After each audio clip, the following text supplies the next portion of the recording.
আইপিএলে কি আর দেখা যাবে না বাংলাদেশি ক্রিকেটারদের জাদু?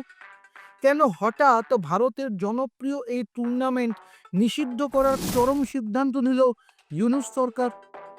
ভারত ও বাংলাদেশের ক্রিকেটীয় সম্পর্কে বড়সড় ফাটল। বাংলাদেশে অনির্দিষ্টকালের জন্য বন্ধ করে দেওয়া হলো আইপিএলের সম্প্রচার ও প্রচার। কেকেআর থেকে মুস্তাফিজুর রহমানকে বাদ দেওয়ার প্রতিবাদে এই কঠোর পদক্ষেপ নিয়েছে মোহাম্মদ ইউনূসের সরকার।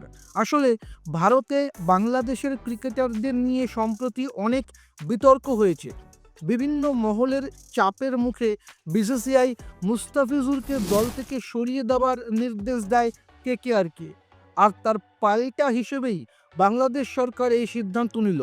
বিজ্ঞপ্তিতে স্পষ্ট জানানো হয়েছে, জনস্বার্থে এবং মুস্তাফিজুর বিতর্কের জেরেই এই নিষেধাজ্ঞা। একদিকে দুই দেশের ক্রিকেট অনুরাগীদের মন খারাপ, অন্যদিকে রাজনৈতিক ও সামাজিক পরিস্থিতি ক্রীড়াঙ্গনকে উত্তপ্ত করে তুলেছে। এই নিষেধাজ্ঞার ফলে দুই দেশের ক্রিকেট সম্পর্কের ভবিষ্যৎ কোন দিকে মোড় নেবে বলে আপনি মনে করেন? আপনার মূল্যবান মতামত আমাদের কমেন্ট বক্সে লিখুন।